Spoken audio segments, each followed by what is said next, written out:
This will be video number 24 in the 6-cycle oddball series. And if Jim will scan down here, we'll see that both engines are finished and painted and completely assembled. What I think we should do first is show you how to set it up so that the cam and the ignition is at the right time. So I'll run through that first. So you can see I have a magnet on here, and down here I have the Hall effect ignition. Now I burnt out one Hall effect one by not thinking, and I put a metal plate across here. You can't do that. You can't have metal anywhere near that's grounded, because what'll happen is you'll get a spark that'll go through the insulation, through everything else, and ruin the Hall effect pickup. Anyway, so I made this out of plastic for the second time, and that's working okay. It's not arcing, but if you put anything metal around these wires, don't get that near the body of the engine or anything. You can see this one has a shield on it to keep it away from stuff. First thing I'm going to do is I'm going to rotate the engine around in the direction that it turns and come right up there, and just after top dead center I'm going to set the spark to fire. And the way I have to do this is turn the switch on. I put a spark plug over here,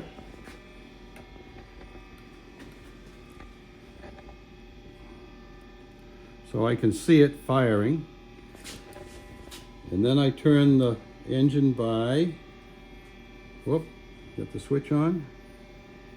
It should fire right there. Okay, you probably can't see it, but I got a spark right there. And so you can see the magnets right dead centered on the thing. The problem is it's firing a little too soon. So I'm going to have to retard that just a little bit. And the way I'm going to do that is take this gear off and move it back one tooth. So I've got a one bolt here, so I can take this off fairly easily. And I'm going to slide that gear back and turn it one tooth, put it back in. So that's retarding it one tooth. And I'll recheck the spark again. At this time, don't worry about the cam yet.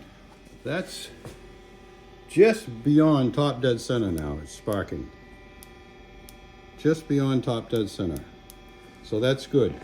So now we're not going to change this gear at all, so we tighten these screws. So now we got to set the camshaft. And the way you set the camshaft is you bring it around till it's coming up on the compression stroke. See, that's exhaust. Exhaust. And just as it comes up on compression stroke here, and it's going to fire, you see that the valve closes right at top dead center. So you adjust this cam so it's closing right at top dead center, and it's going to be fully closed when it hits top dead center. And that's all there is to it. You tighten your two screws, and once you get the engine running, we'll take this off and we'll put the screw in that holds it in place forever, because these are just temporary to hold it while you're timing it. So that's good. I already set that one. So now we'll take it and we'll see if we can start it.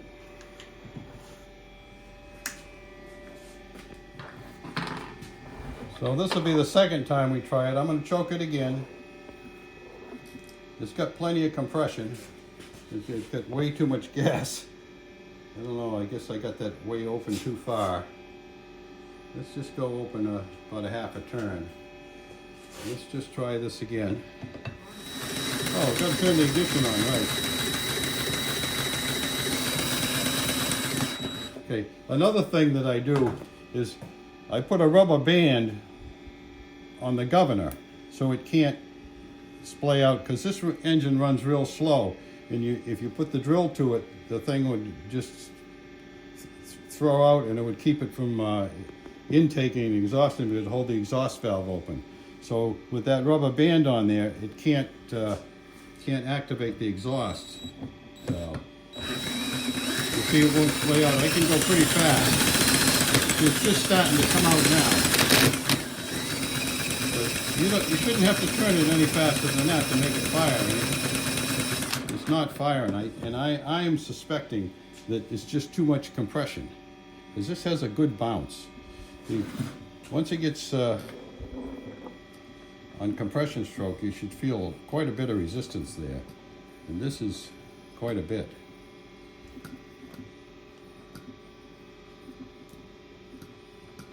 Yeah, pretty sure I'm going to need that buzz coil. And because of the snowstorm, I didn't get my mail delivery, and there's a whole bunch of things that I don't have. So I'm going to try the second engine now, and if that does the same thing, I'll have to wait till I change the ignition to get them running.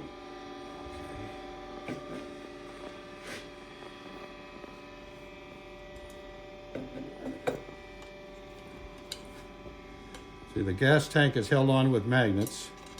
Whoop. And you see the little magnets here?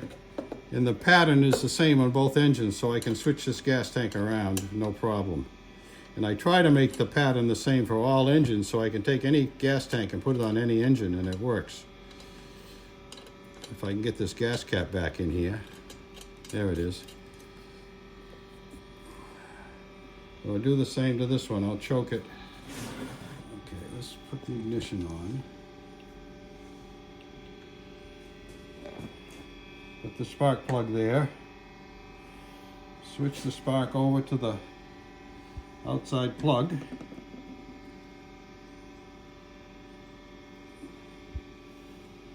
I could have set the cam on one of them. I didn't think of that, but let's see. So, yeah, I did set the spark on this one. So it's got spark. And let me check the camshaft. It's coming around, up on compression. Fire, comes down. Whoa, okay, that cam is way off. I'm going to move that camshaft. So I'm just going to loosen up those two screws.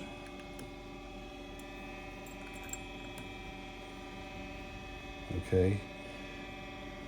Now, the cam should, let's see, should open. So there's,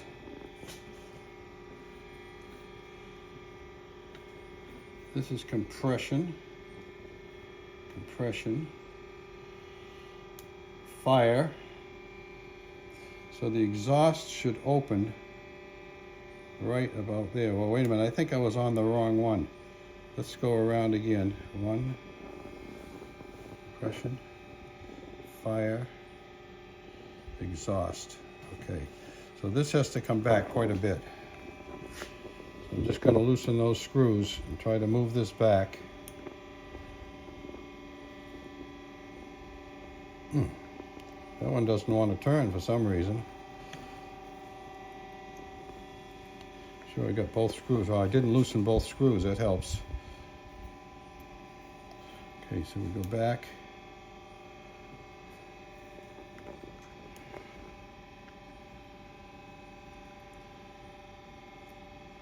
Back here.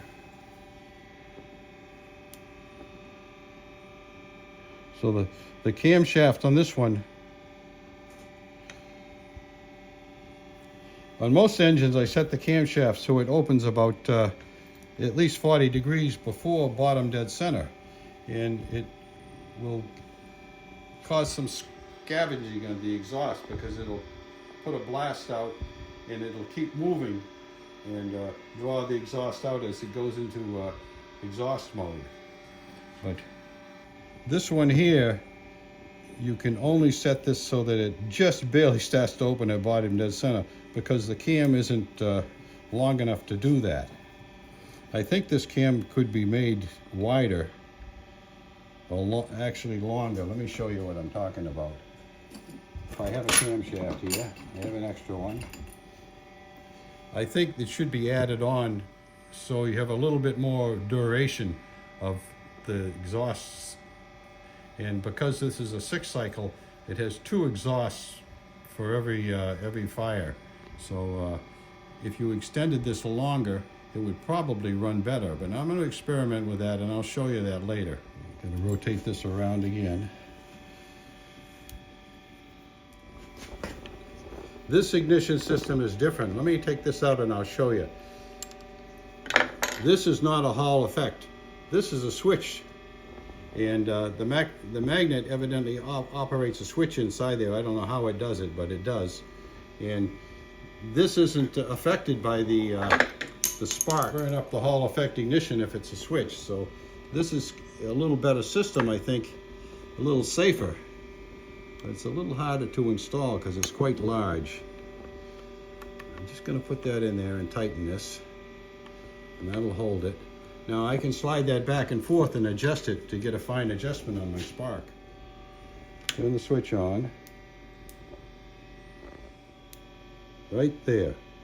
So that's way too far by.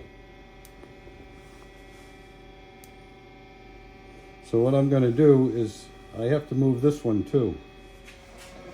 Now in order to set that spark, you can watch the spark here, and it should be just at or beyond top dead center. And top dead center in this engine, if that nut is right about there, of course this is a round nut and you probably might have a square nut, but I know that's just barely beyond top dead center when it's right there. So that's just about right. And I have a fine adjustment here. I can move this back and forth to get a fine adjustment. So that's good, the spark. And now I'll adjust the cam. This might be repetitious because I've got 2 engines here, but we'll see what happens. So it's fired, and it's going to come down, and the exhaust valve should start to open. As you can see here, turn the switch off, the exhaust valve is opening right about there. Well, that's too soon on this engine. On most engines it might open right about there, would be perfect, but this one's opening way too soon. So I've got to take and retard this back. So I'm going to loosen the 2 screws on the cam and rotate it back that way.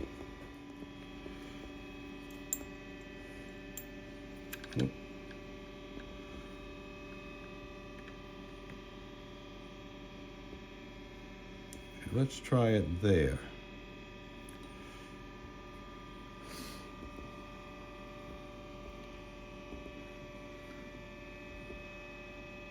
Okay, now that's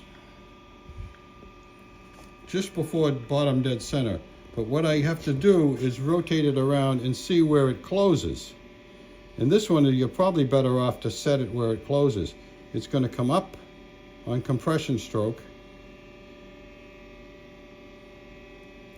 See, that valve shouldn't be closing there, and it's closing already, so I've got to go back the other way. It should close right about there and be fully closed when it's at top dead center. And this one is, the cam is way too far ahead. So I'm going to have to move it back more.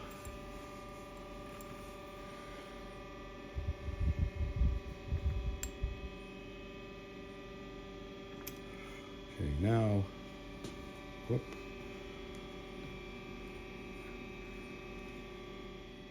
Exhaust.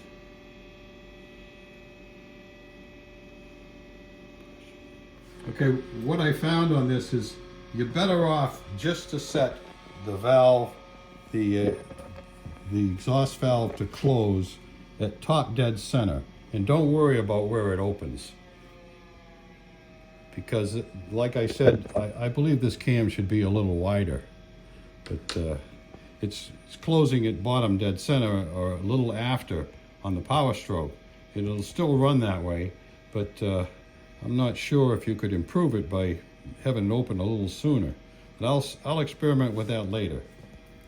But right now, just remember to set the exhaust valve so it closes on the exhaust stroke at top dead center just before intake. So it has to be fully closed at top dead center. So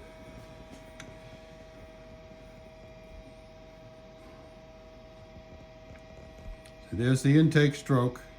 It's intaking, it's compressing,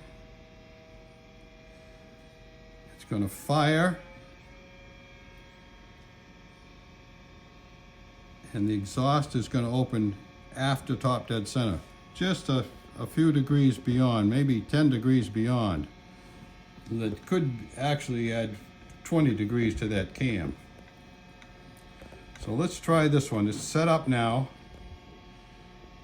Put the spark on. We'll just recheck the ignition. That shouldn't have changed. Right there. Oh, wait a minute. Right there. Right at top dead center. Why is it? Oh, this is the...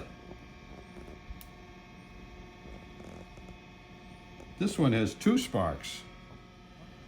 I'm getting a spark there that won't matter because it's at bottom dead center on the compression stroke.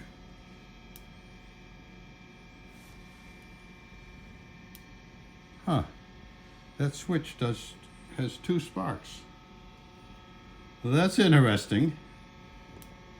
And it's right at top dead center there. I'll have to study that too. It actually makes 2 sparks in 2 positions. It sparks when it enters and it sparks when it leaves. This is an addition to video number 24, and I'm going to show you a few things that I found when buying these ignition systems. This is the type of ignition system I usually put on it with a model airplane coil, and this is a multiple spark. It's a buzz coil, and that works really good because it gives multiple sparks, and with this coil it gives a fairly good spark. So I know it'll run with that one, but the trouble is I assemble this and it doesn't work, and it's an experimental board, and they said send it back if I couldn't get it working. So I'm going to send it back and buy another one, the old style buzz coils, and put it on there. And I thought I'd do a test on some of those cheap ignition systems that you see on Amazon and eBay and so forth. So I bought 2 of the Chinese ones, and I took them and I put them on a board and tested them, and what I found is they have a very, very small and weak spark. And I know from experience that this engine has a little more compression than most model engines.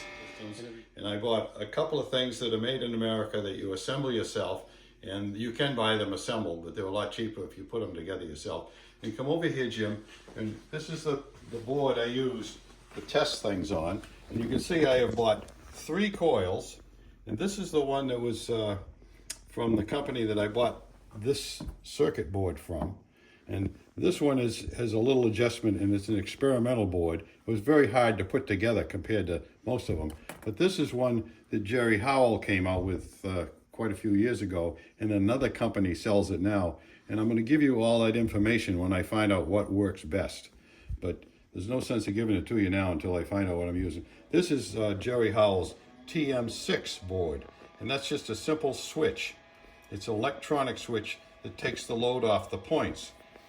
But one of the things that I found out that's really interesting is I got an ignition system from China, and it had a switch on it that was a magnetic. So this is the magnetic switch, and that is nothing but a alarm system magnetic switch that you can buy anywhere, and they're pretty cheap, and they work very well. And instead of using a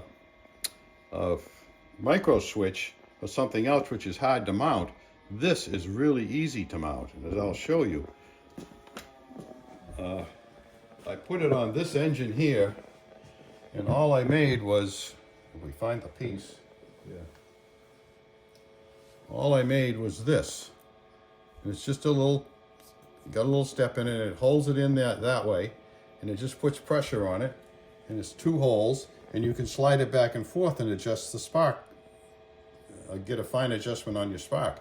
But these are fairly cheap, And this will work any place that a Hall effect ignition would work, because most of those circuit boards have both. You can use a Hall effect or use a micro switch.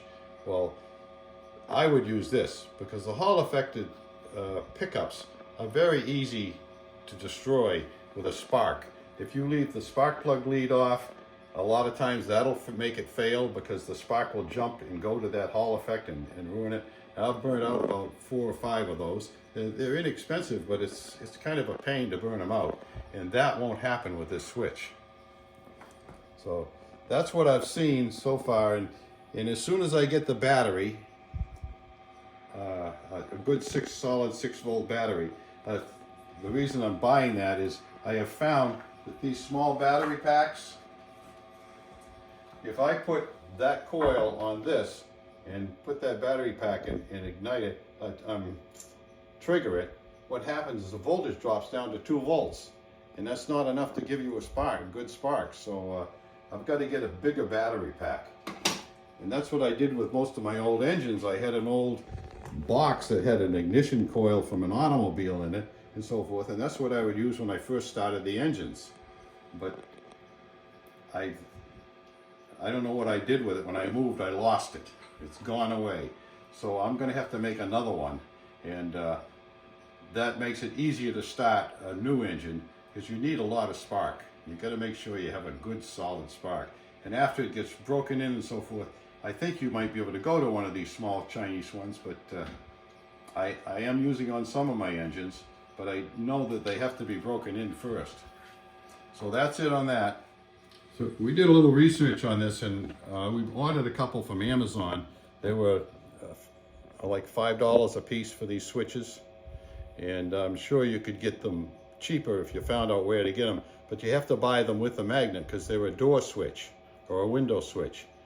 But the size of it matters. There's a lot of different sizes, and this is the smallest one I could get. And the one that we ordered is exactly this size. Yeah, it's a normally open switch, and it's less than 1 inch long.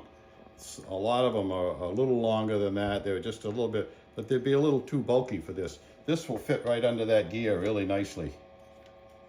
No problem. And it works very well. Let's try and give it a start. See if it'll fire. You definitely have to do this to use the drill. I usually have to put it on about 3 times. 2, 3. Yeah, this will go on 4. Why not? Doesn't matter how much you do, just so that can't open. Let's try that again.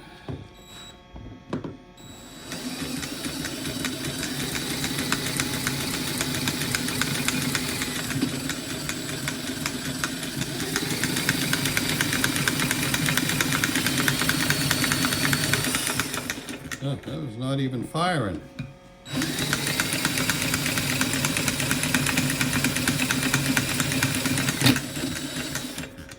Well, I don't know. I'm going to have to check this out and figure out what's wrong. But I highly suspect it might be just too much compression, and I want to get a buzz coil on that to prove that out. Now, and by next week I'll have all the parts and we'll show you them running. Thank you very much for watching, and please subscribe to the channel. If you liked what you saw, give us a thumbs up.